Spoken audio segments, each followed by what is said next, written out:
Well, time for an overview, end of summer, little tour. Pardon the lawnmower.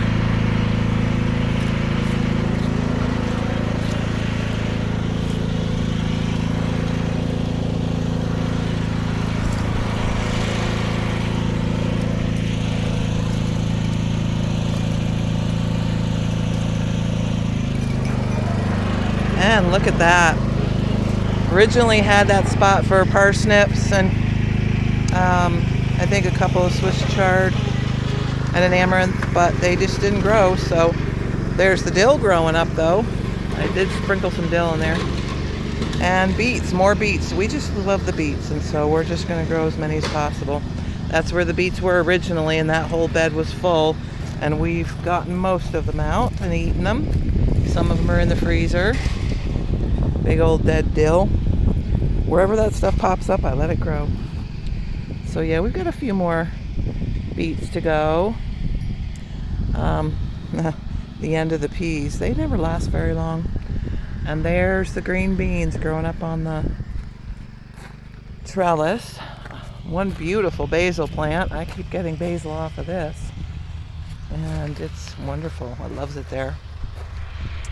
So yeah, the green beans. Looks like it's time to pick some more. I love having them on the trellis. You just go up underneath and you can pick from underneath. It's wonderful. It is just a touch too high though, because anything that grows up on the top I really have to stretch, and it's kind of hard to see. So I'm going to do something a little different next year, I think. Maybe pull down over to the other side so that it's lower. And the stuff is growing underneath inside the bed. I don't know, we'll see. Yeah, this is done. This was the Yod Fa.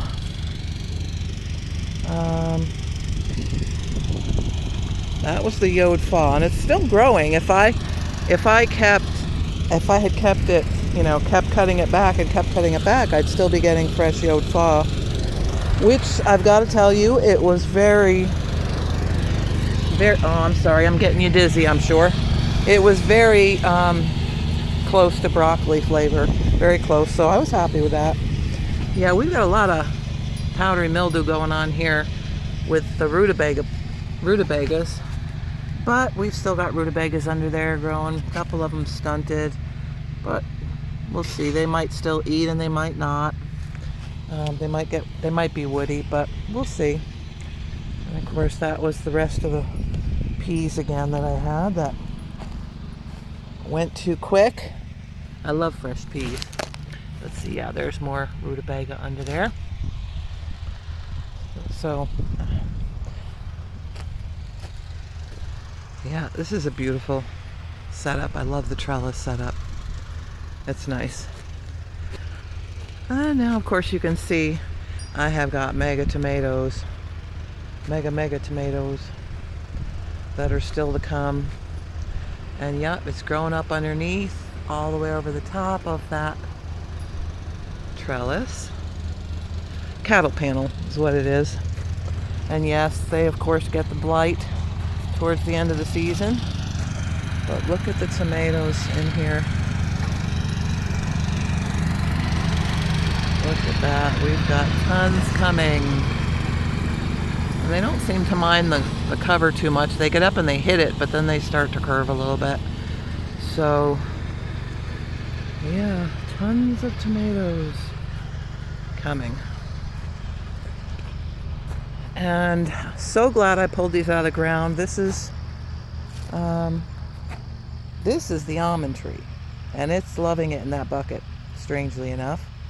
So next year I'll try to find a better spot for it and put it in the ground, and maybe we'll get some almonds one of these days. That's the dwarf cherry, black cherry. It's a black cherry, but it's a bush. And as soon as I put it in the bucket, it came back to life. Yeah, nada. That was a peach tree, and it didn't do anything. It's not coming back, so I'll get rid of that. On the other side of those beets, we've got my spinach, because I can't grow spinach, which is really the perpetual spinach, which to me tastes just like it. and it grows fantastic. I come through here and cut it all off, and it grows right back up again. So, and yes, more dill. But it's time to harvest this again. Cut it all off, and it'll come back up again in 2 weeks. 2-3 weeks, I'll have more. And I just keep throwing it in the freezer. Blanch it real quick and throw it in the freezer. Yep. These powdery mildew crazy this year, which is really strange because we've had hardly any rain. I've had to come out here and water way too much. And so I don't know why powdery mildew, but yeah. These are just the squash, which is just really just delicata squash. And so we've got quite a few of them, enough to eat. And they are beautiful. These are the pinker delicata squash. They're not the regular. I think it's pink. I can't remember. Pink something. And they are sweeter than the regular delicata, which is hard to believe because those are so sweet. So these make great winter squashes. They'll sit on the shelf until we're ready to eat them. And this one kind of came out like a watermelon. It's a little mutated, but this is one of the regular ones. That's why it doesn't have that pink hue. There's another one down there. That one's more the normal shape. This one, I don't know. Looks like it wanted to be something else. But yeah, so that's the squash. And watermelons and melons, I should say. Because in here we've got a Nancy watermelon, moonbeam, early moonbeam I think it's called. And we also did the farthest north melon, which I have got to tell you is fantastic. Here's one right here. They're small, they're like personal size. But they are so sweet, and if you like cantaloupe and you like the green melon, the honeydew, it's very much like that, but even stronger. The flavor on it is even stronger. Very good little melon. I love it. And it came out with quite a few. Actually, there's one hidden I didn't even know was under there. I see you. Guess I better get that out of there. When they start to turn yellow like this, it's when you know it's time. You see the leaf across from it. When that turns brown, the leaf across from where it's attached, usually there's more of a string thing like this, but then you know they're about ready to pluck. You can pluck them anytime now. This is the Nancy watermelon, which, looking at my hand to it, I mean, it's not as big as it's supposed to be. It's supposed to be like twice as big. But, I mean, I've never been able to grow watermelon successfully, so I'm happy with that. We'll see. Gotta wait for that. Where is it? Yeah, gotta wait for that stem to get brown. And there it is. See, this is on the opposite side of it. Once this gets brown and is dead, that's supposedly when the watermelon is ready. Again, I'm not an expert because I have not been able to grow watermelon, but that's what they say. Same here. This is the early moonbeam watermelon, but it doesn't look like that because I thought they were supposed to be all dark green with some spots, so maybe it's some other watermelon, but because I did grow a couple different ones. But see, this is the thing, we're waiting for it to turn completely brown and die, and then supposedly the watermelon's ready.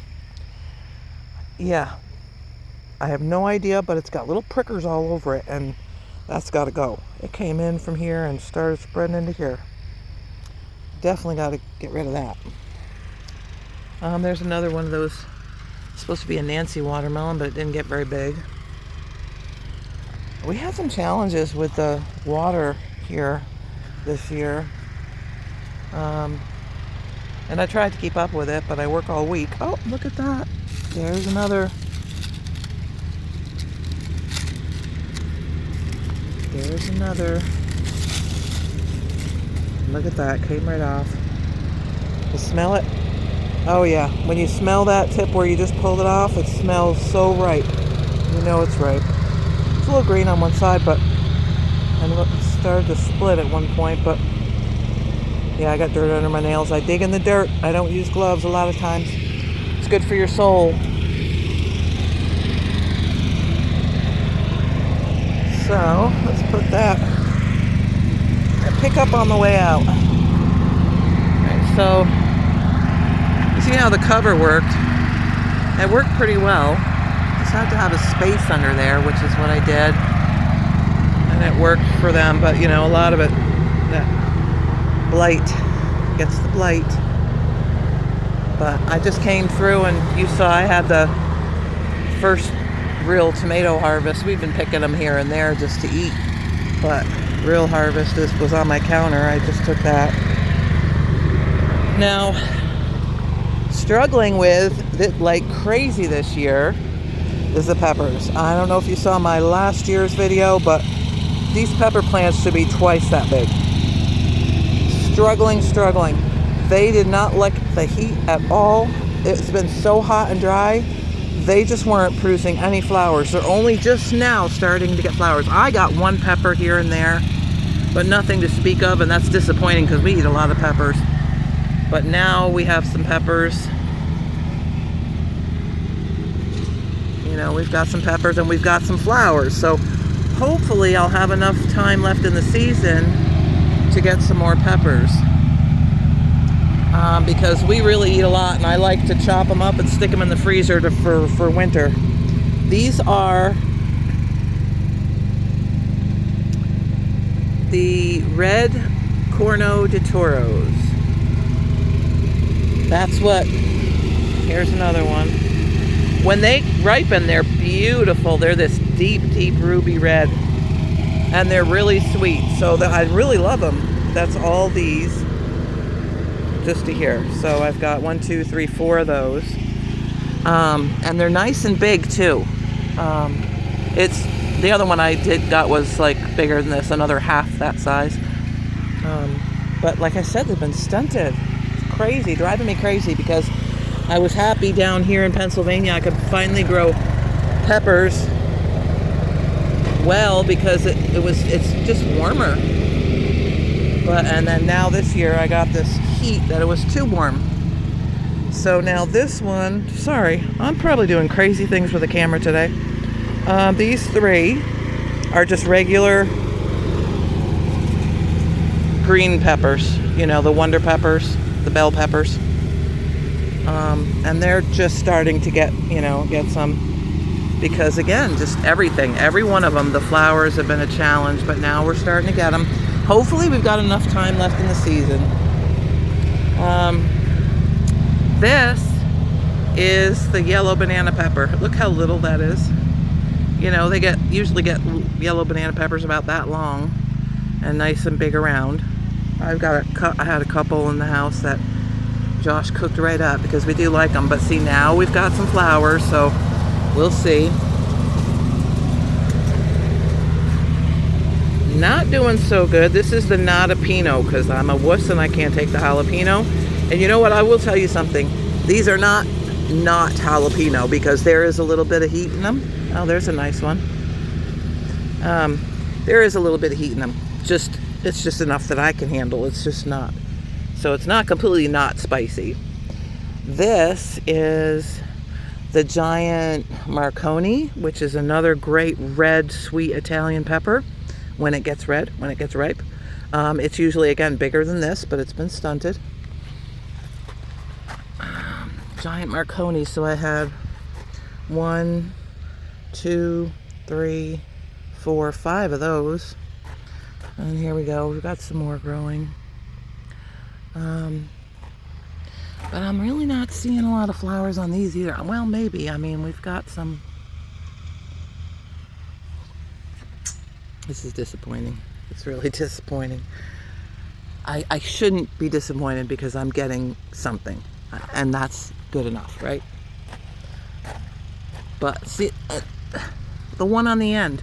So I'm wondering, I mean, yeah, here's some flowers coming on this one, and there's a flower on that one. So I was gonna say maybe I should just be taking this off. I think I will take the cover off because it's not going to be that hot the rest of the season that I have to worry about it. Now in the middle of the summer here in Pennsylvania, we do have to worry about it. It is too hot for those tomatoes. But now, I mean, we've got the next 10-day weather forecast says it's going to be in the 70s. They can handle that straight, and I don't need the cover on anymore. So I think that's what I'll do this evening, is pull that cover off, and maybe the peppers just need more sun. This one, nice, right?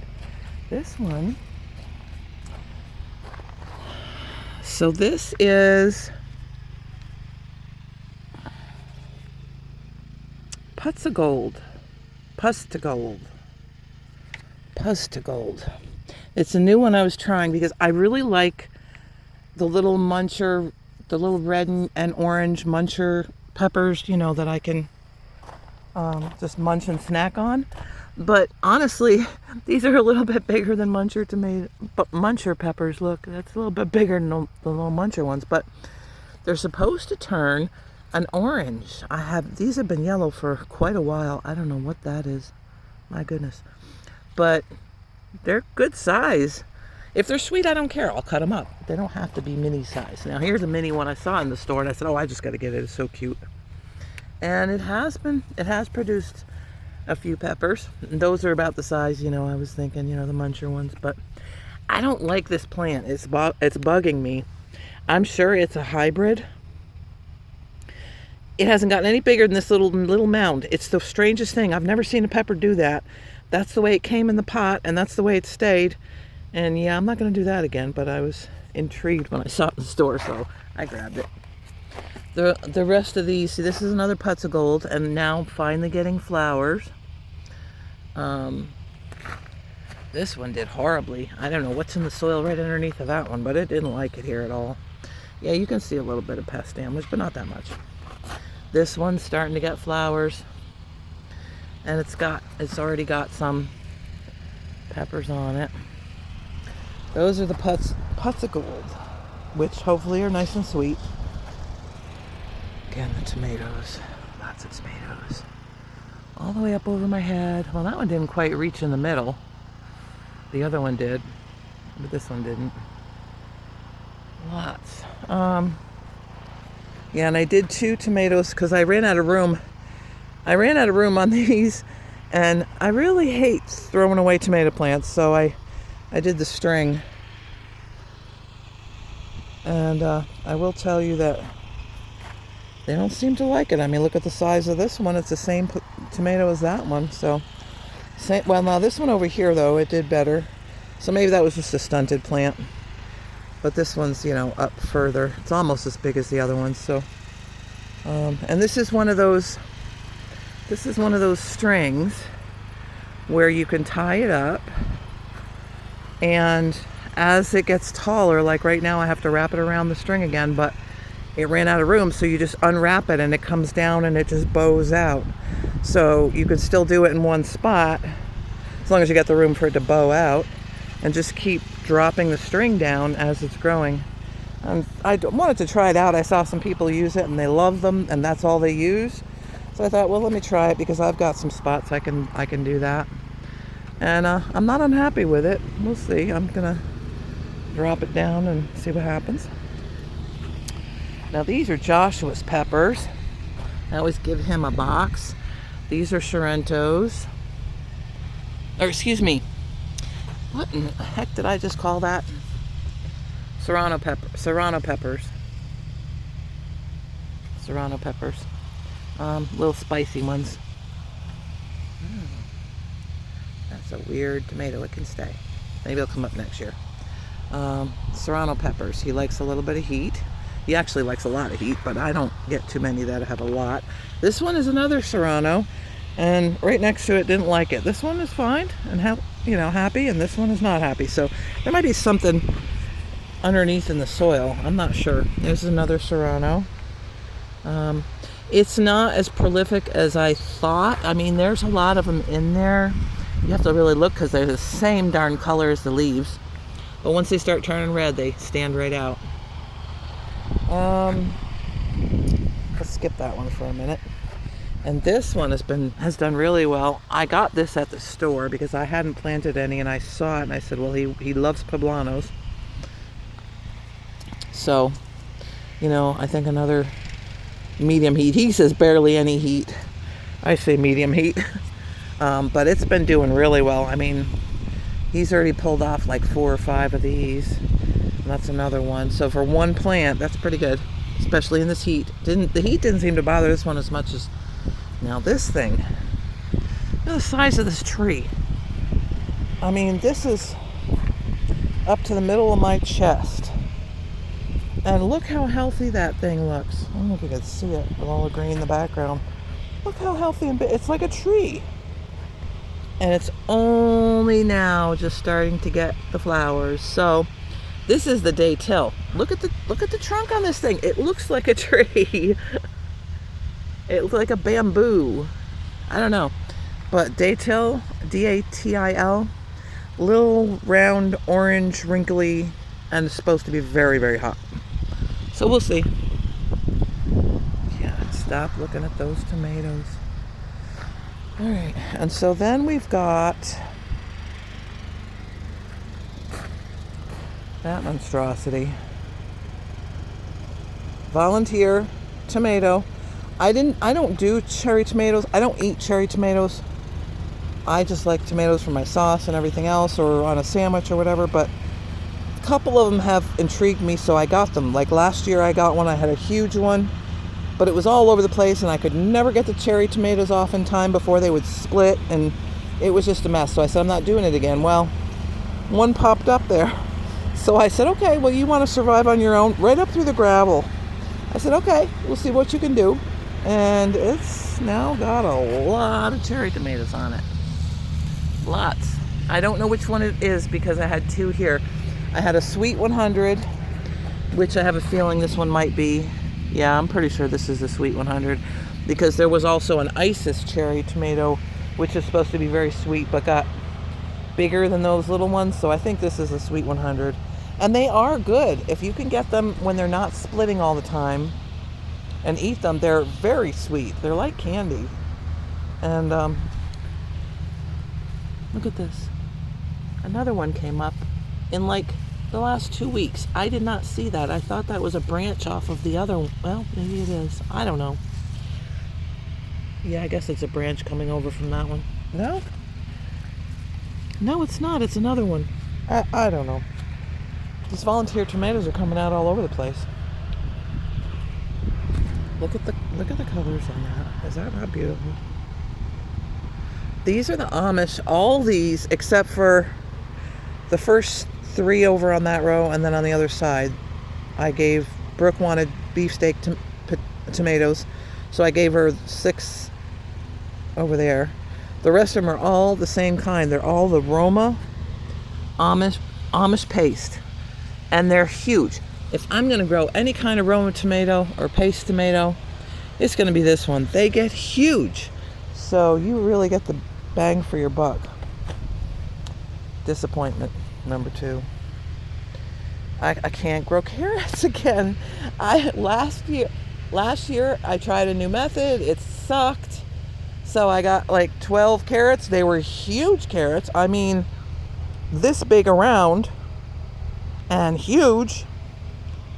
So when I can get them to sprout, I can grow some carrots. But I've tried the board method. The method that's worked the best for me has been the cardboard, laying it on top, but not this year. It's just been too dry, and the soil would dry right out. And so I've got a few in here. I might get a couple of carrots, and they'll be humongous if I do. But just a pain in my butt, which is sad because I use carrots more than just about anything other than beets. This is another beet bed, so that was supposed to be carrots. I said, to hell with it, I'll put the rest of my beets. So I got more beets that are coming. And they'll be up. They're starting to come up already. So we'll have some more beets like I do over in that other bed over there. Here's something I'm proud of. Look at my onions. I am so proud because I've never really grown regular onions before.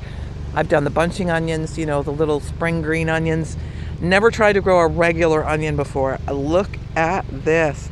I am so proud of myself because I actually did it. I'm sure it had nothing to do with me. Nature just decided it's easy to grow onions. So,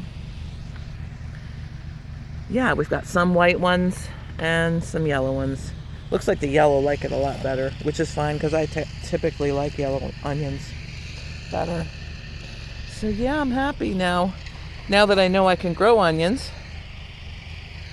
I'm going to need about 4 of these beds for the amount of onions we eat. I'll have to chop them and freeze them, and I would say 4 of these beds might keep up with us, and I'm still not sure.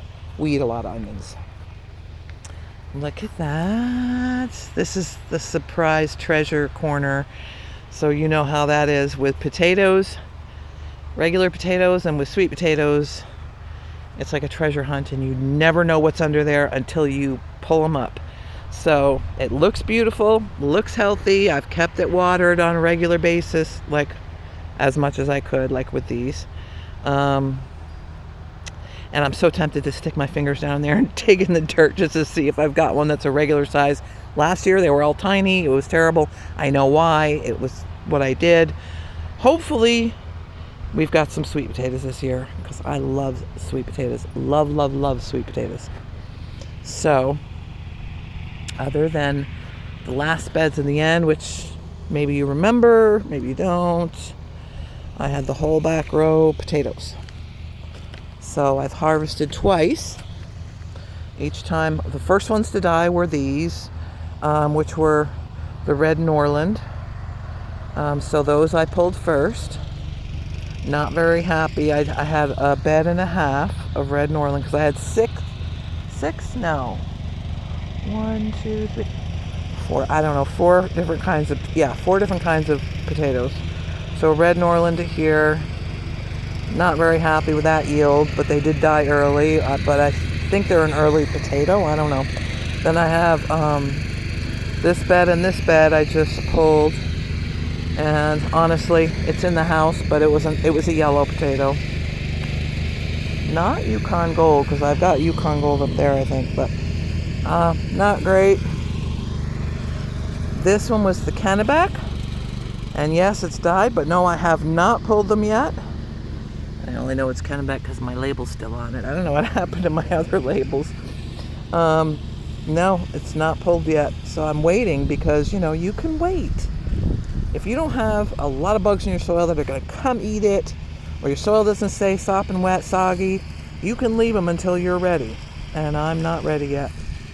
So yeah, we would have, that was a full one, and it's going to be a half a Kennebec. And this one is the Yukon Gold, which is 1.5. Yukon Gold stops there. So those are ready to be pulled. Let's just take a peek. Because, oh, we love our potatoes. Look at that. Okay, we got a peek. Yeah, you see the scab on it, right? Some of them have had it, some of them have not. I definitely need to get my soil better, which will take care of that. But again, it doesn't do anything to the potato. It just makes the skin funny. So you just peel them. But the potato itself is fine. It just means there's something missing out of this soil that these potatoes want. And so I do need to get better soil.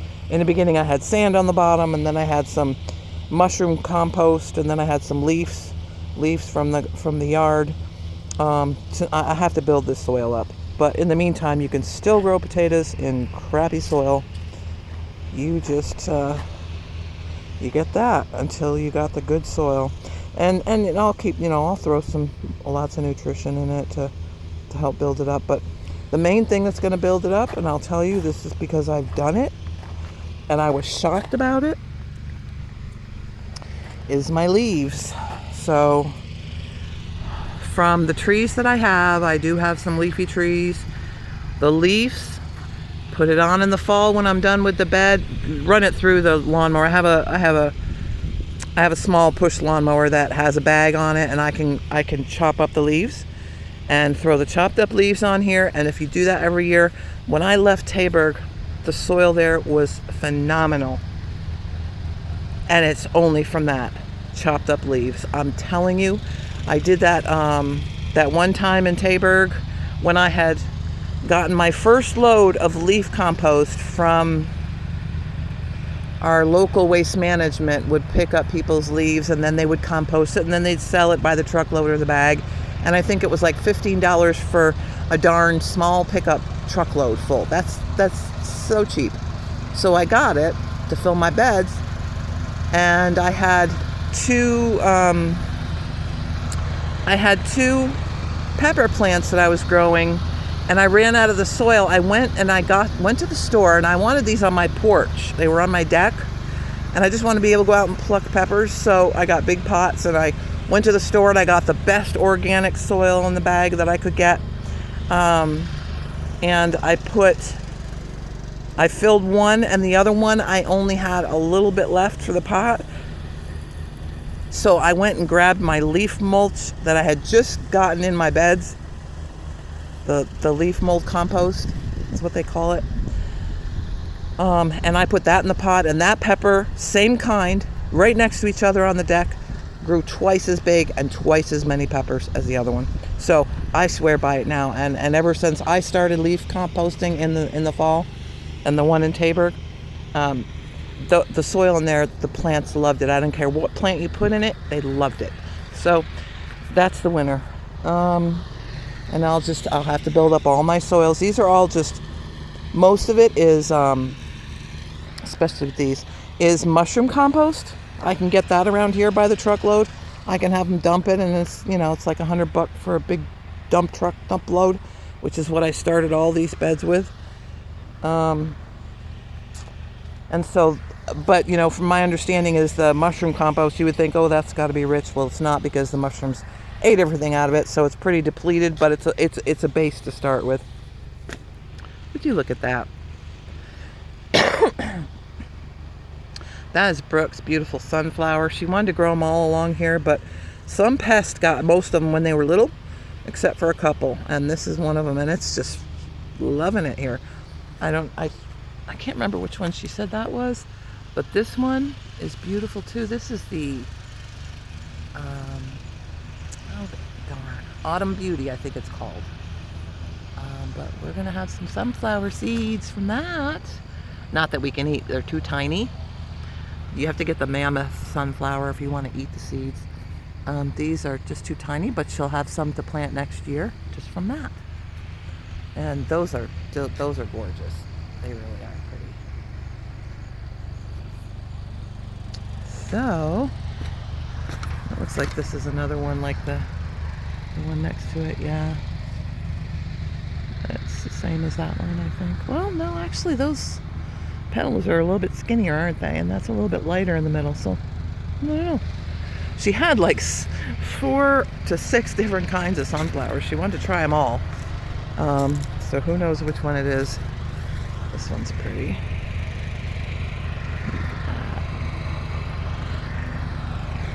So those are the ones that survived.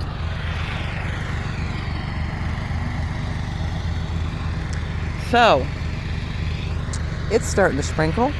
I have to go in and finish my tomatoes from yesterday. I got lazy last night, started chopping them and stopped and put them in the fridge and said tomorrow. So, hey buddy, want to go back in now? Mr. Hannibal, you want to go back in now? You're so pretty. You're just so pretty. All right, talk to y'all later. Have fun.